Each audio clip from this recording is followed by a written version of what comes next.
Hi, everyone. Welcome back to the Bringing the Human Back to Human Resources podcast. Thank you so much for being here for another week. I know, right? I should have a jingle. I think so. I have to come up with something. I won't be the one to come up with the jingle. I would have to hire someone to come up with the jingle. Anyway, don't forget to rate, review, and subscribe wherever you're catching this episode. Whether you're watching or listening, doesn't really matter, as long as you make sure that you are getting information for the next episode. All right, let me tell you, this week we're going to talk about learning and development, but not in a stuffy way and not in an antiquated way. We're going to be turning L&D on its head a little bit, which I can always appreciate. So let me introduce you to Chris Taylor, who is the founder of Actionable.co, a company that helps consultants prove the impact of their programs and deepen their client relationships. Through the Actionable Consulting Partner Network, consultants get access to powerful technology that tracks and sustains behavior change, training on the impact certainty methodology, and a global community of peers who all believe in making learning stick. Actionable.co has supported more than 400 consulting firms worldwide, helping them differentiate from edutainers, demonstrate tangible results, and build strong, longer-lasting client partnerships. These days, Chris is especially focused on helping founder-led consulting firms move beyond the grind of trading time for dollars, working with small, carefully selected cohorts several times a year to truly transform their businesses. Chris, how does that sound? Traci, I want to take you on the road with me. That was fabulous. Thank you for that. It's great. I'm glad that you enjoyed hearing a little bit more about yourself, even though you do all this work. Who doesn't enjoy hearing a little bit about themselves? Seriously. That's nice. Is that not the human condition? If it's not, I don't know what is. Well, welcome to the podcast. Thank you so much for being here. Thank you for having me. I've been looking forward to this. Yes, same here, same here. Well, first of all, I have to admit, learning and development is one of those topics for me that I do often find to be a stuffy topic.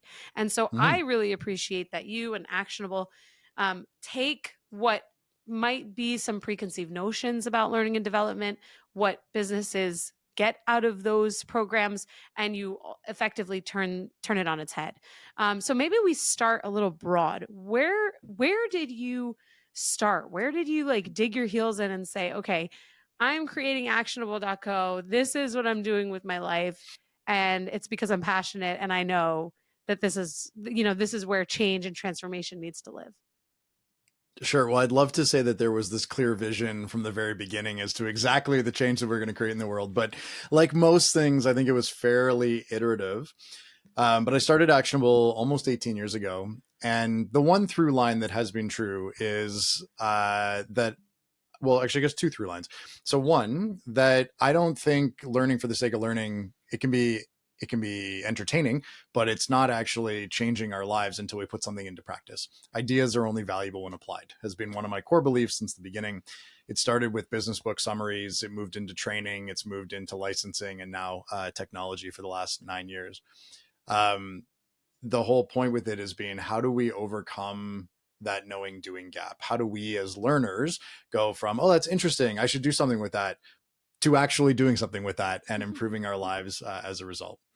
So there was sort of that through line that's very participant focused, whether we are the participants or we're talking about people in a training session.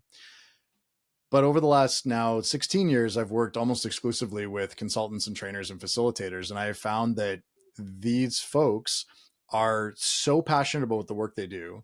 And when they create impact with their programs, it is single-handedly one of the largest levers, one of the most effective levers for helping organizations achieve the outcomes that they want, having people aligned and moving in the direction that supports the business.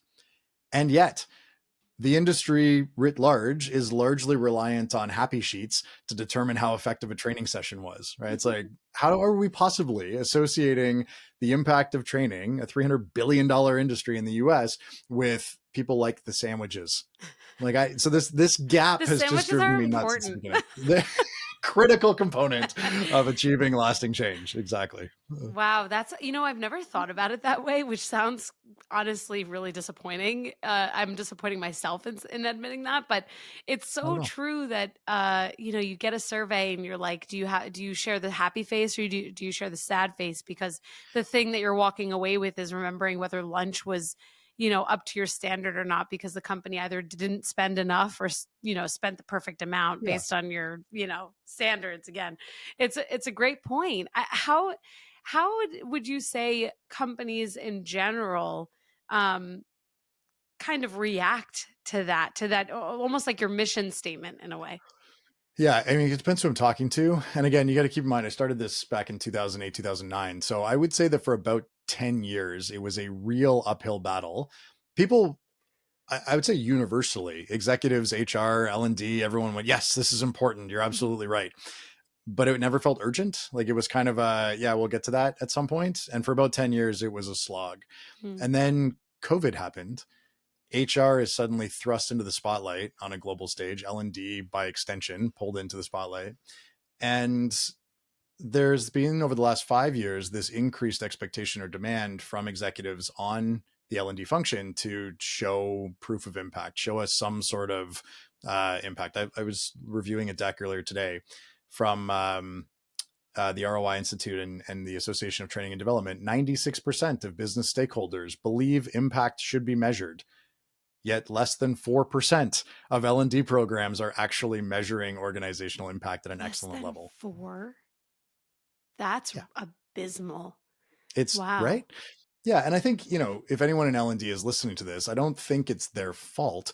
I think what happened, it's sort of like the marketing industry 30 years ago. We spend money on ads, and then a little while later we get some sales, and so we go, well, I think the ads worked. And then we enter the digital age, and advertising has become so metrics driven. Marketing in general is so metrics driven, and I think the L&D function is following a similar track. We're just at the equivalent of 1998 to 2002 right now, as was for marketing, where we're just getting to a place of actually having data to be able to connect the dots between what happens in the room and the KPIs the execs care about. Hmm, that's so interesting. I actually was watching Shark Tank last night, some reruns. I love Fun. Shark Tank. There is no such thing as a bad episode of Shark Tank, if you ask me. So Do my you have a husband and favorite I, shark? well, I'm thinking of the OGs because I tend to watch like all of those original ones. I Totally. think, well, Mark Cuban is definitely Right. probably my number one or number two. And I Yeah. really like Damon too, because I like that he challenges the I believe he challenges the status quo in the way that the sharks even like interact with the people who are presenting. Like he has no problem calling Mr. Wonderful out and saying, hey, wait a second. I have to say they all kind of do. Like they Yeah, all they really bounce off each other because well, that's like right? part Yeah. of their shtick. Yeah. But I It's a good think, cast. yeah, Mark Cuban, I think, is someone that I find I really relate to him in many ways. And I think I don't know, I just find him to be like really authentic. And Hmm. at the same time, I find them all to be that way. And a fun Hmm. fact, actually, when I was still living in the city, because now I'm in the suburbs, I would frequently pass Mr. Wonderful, like where I lived. I won't say where because, privacy. But Right. yeah, I was like, I remember the first time I realized I was like, I know that voice. I know that voice distinctly. And I'm like, it's New York. I don't, normally you don't even pay attention to anything that's going Right. on outside of just yourself. And I was like, oh my God. And I remember he was wearing, this is so specific, a denim jacket with like patches. I'm like, this is so out of context. Like No kidding. That does not. if I didn't know his voice, I would have been like, nice denim jacket. But I'm like, that's Mr. Wonderful. But anyway, yeah. So We digress. we digress.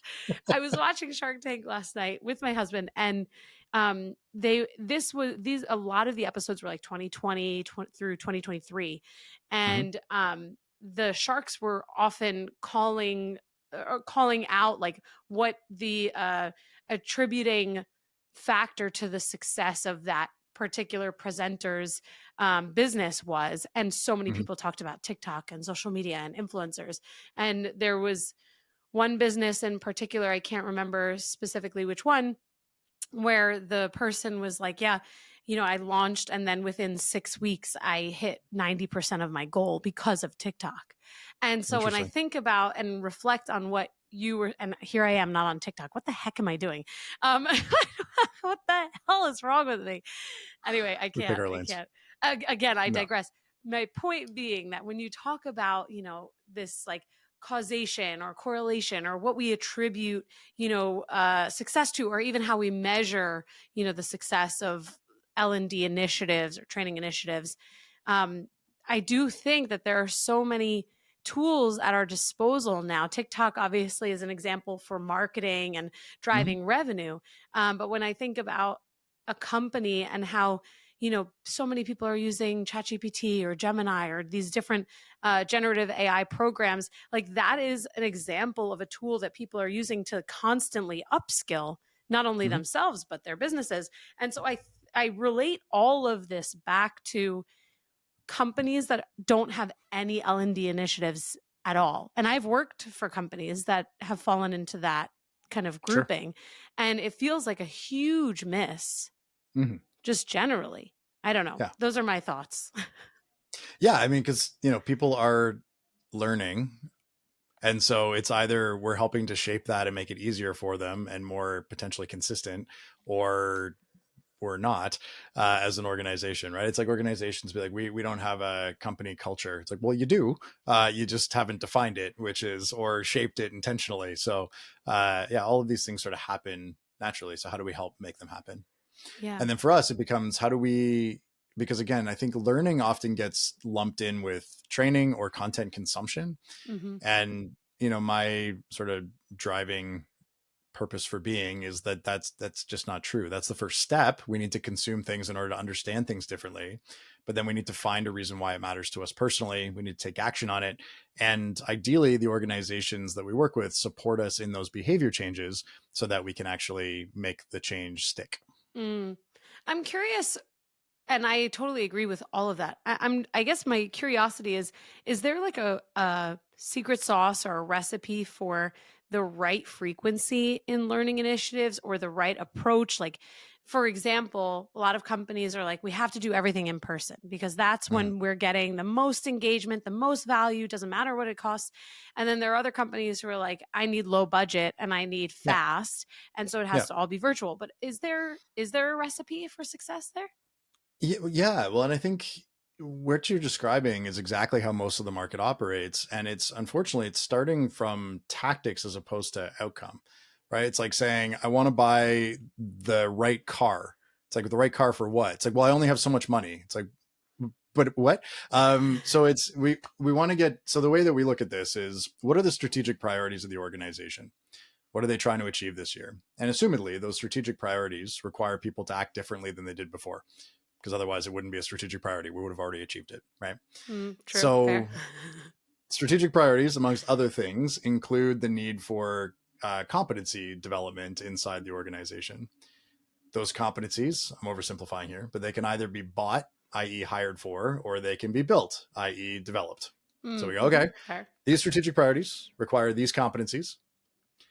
Competencies are great, but they're usually like 30,000-foot things. Like we need more inclusive leadership. It's like, okay, but people don't do inclusive leadership, right? It's like, what is that? Yeah. And so where we focus is taking it one step further to say, what's a daily practice version of that competency? And once you've identified what the daily practice behavioral shifts are, then you can start to ask the question of, well, what does training need to look like in order to be the most efficient way to inspire people to want to shift those behaviors?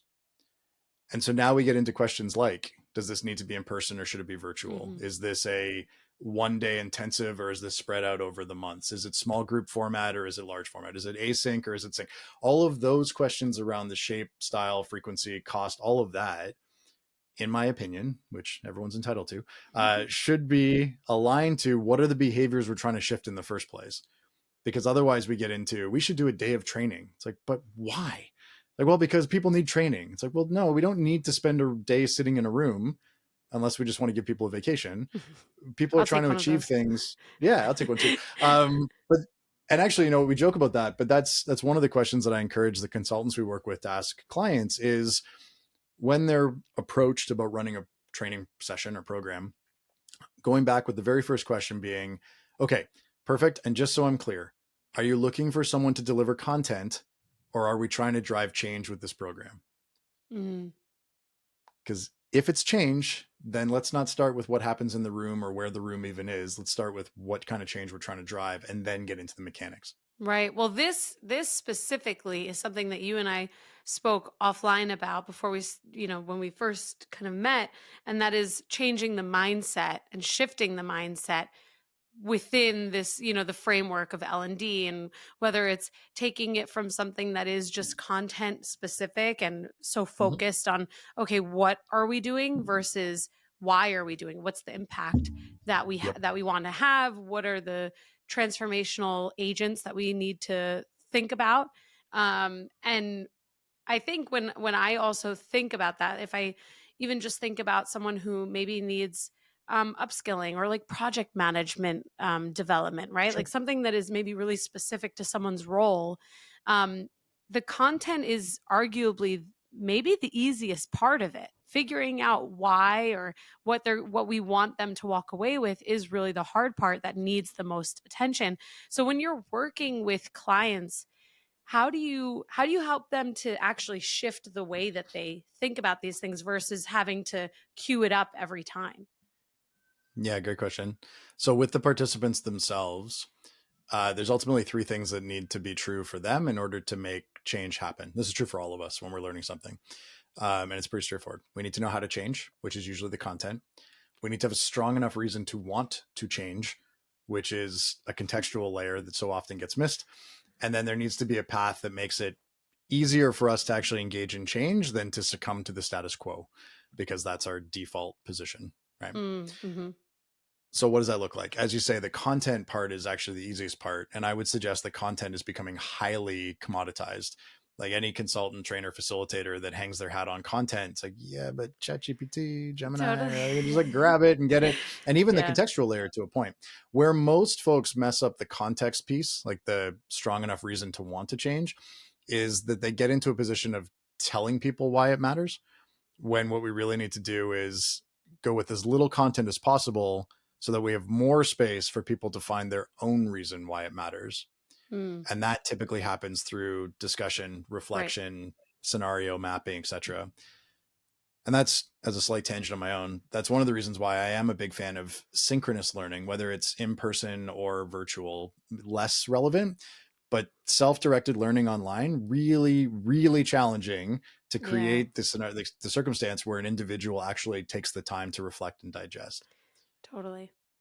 Yeah, because we Yeah. need that. We need a reason why in order to like, okay, I'm going to go do something different. Yeah, it's true. I mean, even if I think about some of the foundations of my education, I had a really, really amazing history teacher in middle school.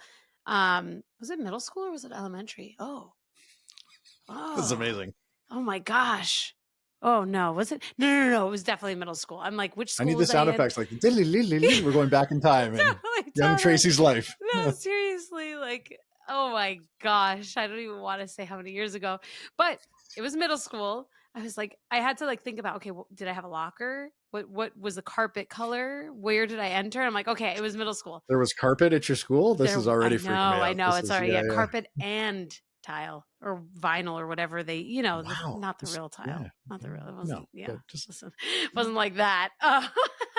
But anyway, this amazing high school teacher of mine, he would always talk about the Socratic method, which was this mhm. method of asking questions to seek answers and asking questions to learn, and it was very foundational in my experience because I ask a lot of questions, and that was an environment where question asking was really um, amplified. And when I think about however many years later, thinking about and reflecting on what you've just said, it's true that if you are doing, and I am totally guilty of this, by the way, I'm the first to admit that if I'm doing self-guided learning or training, I'm doing the most that I can to skip through. Like I really Of am. course you are. I'm Everybody one and a is. half Yes. speed, two speed. Like I don't care if they sound like chipmunks. If there's a quiz, I'm gonna do the best that I can to ace it without actually going through the content. Like it's just Yeah. really, it's the way that it works. It's actually probably why anti-harassment training. I know that this is where we're starting to blend learning and training, but it's probably why anti-harassment training can't be fast forwarded because there are people like me who would rather just get through it as quickly as possible. And I know that I am Yeah. not in the minority there. No. But to your point, the synchronous learning is so valuable. And I like that you said that it can be virtual. It doesn't have to Of be course.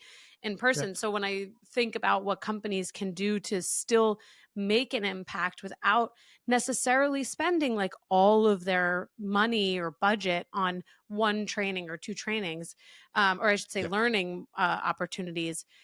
There's really no reason as to why a company wouldn't put forth effort in upskilling or developing or Yeah. creating opportunities for learning. So with that, I'm curious, like where do companies generally start? Are there certain types of programs, learning, development, etc., that are good places for them to start just from like a foundational standpoint? Yeah, I think for someone who's working on a really lean budget or maybe has no L&D function at all, if we think about that, content and context being the two critical pieces that take a participant to a place of, I know how to change and now I want to change. The content so commoditized that it's now almost freely available. Like if you're doing something around project management, you could do a GPT search for, give me sort of a Mm-hmm. 5-minute primer guide on best project management tips. I Yep. don't know. You get a thing, you'd want to read it, make sure it made sense, but then you go, yeah, that 5-minute read becomes the content for a learning experience. Okay, 5 minutes of content. You would share that with the participants ahead of time to say, hey, read this thing before we get together. And then we're going to get together for an hour. And there's going to be a set of questions that we're going to walk through together around that content. And this is the context side. It's not like quiz questions, but it's questions like, what are we doing currently? What would happen if we did the stuff that's in this guide? What are the advantages of that? What are the challenges with that? Who would it impact? How would it impact them? How would I feel if it impacted them that way? Like these types of questions help people connect to the content in a different way as they goes from words on a page to projecting forward to, oh, if actually that could be, yeah, I could totally see how that would help. And it would make Jenny's life easier. And I want to make Jenny's life easier, whatever. Mm-hmm. Right. So it gets people to a place of good intention. So to your question around what could they do, they could literally start there. Like you could put that together for free in about 20 minutes, say, here's a piece of content. Here's a set of questions that help people turn over that content to find the so what. And what we've found, so within the Actionable platform, we've got, I don't know, about 100,000 people have made commitments to behavior change Wow. following learning sessions. What we've found is that as a general rule, the majority of the population genuinely wants to grow and improve. You give them the tools to have a conversation about a piece of content and invite them to commit to change. And globally speaking, 78% of them will actually make a commitment to a Wow. behavior change leaving that session. I think, and now I'm going way off script from my usual talking points, Traci, you brought it out in me. Love it. I think this weird thing happens in some L&D functions where I want to be careful here, but we treat participants like they need to be directed like rats in a maze. Mm. And I just don't believe that's true. My experience is that that's not true. If we invite people to have adult conversations around a piece of content and say, do we care enough about this to do something with it? Most of them will say, yeah. And then they'll take action. And because they chose to take action, they'll actually take action, not the lip service, right? Clicking the quiz thing, but Mm-hmm. really driving change. No, End I of think rant. I love that. Thank you for sharing. Ooh, we're getting some tea here, everybody. No, I agree that when you treat people as you hope for them to act and interact, like i.e., like adults, they rise Yeah. to the occasion. And we see this a lot in HR, unfortunately, where you know HR leaders or other business leaders will say, we can't share that much information. They're not going to know what to do with it.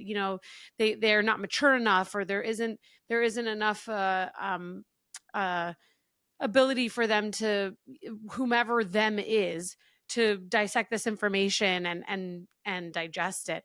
And I Mm-hmm. think that type of mentality ends up cutting people off at the knees. Like the Mm-hmm. inevitably, if we treat employees like children, they're Mm-hmm. not going to act like adults. And Mm-hmm. beyond acting, they're just not going to feel that good. Who wants to be treated like a kid when they're an adult? I mean, if even you could even really think about this from the lens of communication, but also leadership. Like if a leader is micromanaging someone because they have such little trust in that person, or they think that giving autonomy to someone or room to breathe is going to mean that they're going to fail, they're not going to be productive, they're going to waste away their day. Like, that person's not going to be happy at No. work, let alone in that company. And so there are a lot of pieces to what you said that not only are true, but also I think remind people that you just have to treat people correctly, in Yep. order to get more out of them. Yeah. And there has to be that level of trust, and it's almost more than trust. It's also reliance, that like, oh, we've hired all of these capable, competent people who are talented in their own thing. So like, let's let them do something cool with it. Let's let them shine. Let's let them grow. Let's let them develop. It feels like something that should be really easy to do, but it's not so easily done by a lot of people. Which actually leads me to probably my last question for you, because I know that I can just keep going on and on and on and on and on and on with you on this on my show here. But my question is there like a hierarchical approach that companies need to take to L&D? Meaning, or I should say, in other words, if there's a challenge at the leadership level, whether it's the highest level of leadership or otherwise, where there is maybe kind of an example of some of that mistrust or Mhm. lack of dependency or whatever it might be, that those people need to be trained, or not necessarily trained, but developed first? Or Mhm. is it just something that any population would benefit from it, so it doesn't really matter when or at what point people go through development? Yeah, it's a good question, particularly at the leadership side. So the sort of the general response would be it starts at the top, and I would echo that that's true if if the leaders at the top are sort of walking the walk of being your example of good leadership, then it becomes easier for that because it starts to establish more of a cultural norm. And having said that, the people that your participants interact with most often on a daily basis are the people that are going to have a disproportionate influence on whether that participant is likely to change behavior or not. Hmm. So, what does all that mean? You can absolutely work with frontline leaders that are within a toxic organization, or not even toxic, but just not, ideal. The frontline leaders, if given the right support mechanism, so accountability partners, facilitator engagement, post learning session, something like the habit builder, actionables tool to help keep them on track. These types of, I'd call it social scaffolding. The people that they interact with, reinforcing and encouraging them to shift the behaviors, is going to be more impactful than the overarching big C culture of the organization. And this is social psychology. Like, this is there's a book called Liars and Outliers that was awesome, came out like 15-18 years ago, but it talks about street gangs and kids that come from perfectly good homes, and then within like a month of being on the street, they're engaged in all of this illegal Hmm. activity. It's like, well, why? It's because the people that they're spending their time with have a disproportionate level of influence over their behavior than the larger laws of society. And it's an extreme case, but it serves a nice point. The same thing is absolutely true in corporate learning. So as long as we activate the people that those participants work with, we can absolutely drive change from within, even in that organization that's not living their ideals. Yeah, that makes total sense. And what a great example to it's very easy to visualize the impact and the influence that people ultimately have on people. Yeah, Yeah, that makes a lot of sense. And I like that you talked about how, naturally there is this kind of gravitation to say that things start at the top, which a lot of things do start at the top. sure. But there is also, in the same way that I believe culture is owned by everyone, development is something that everyone can benefit from.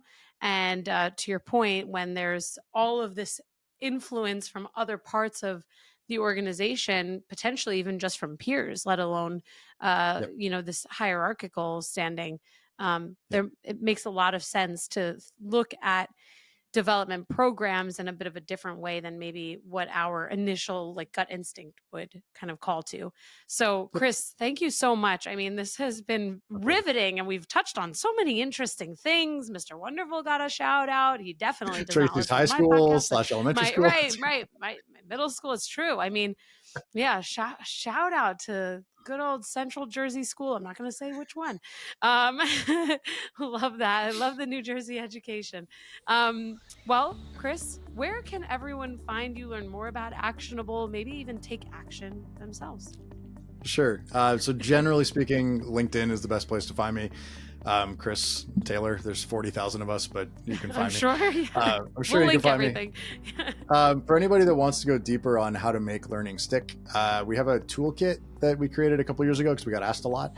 So it's totally free. It's got, I don't know, almost an hour's worth of training in it around everything that we know from data around what makes learning stick. And you can get that at toolkit.actionable.co. And yeah, it's right there for you. So amazing. Thank you. We will link everything so that they don't have to sift through 40,000 Chris Taylors. They will go right to you.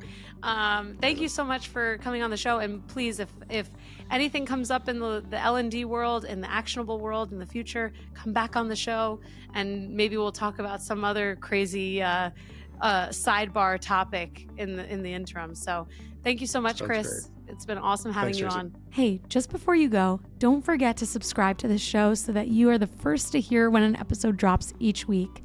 And maybe leave a 5-star review and a comment about how much you loved this episode. Plus, if you have someone in mind who would really enjoy this episode, make sure you share it with them. Thank you so much for tuning in, and I will see you next week.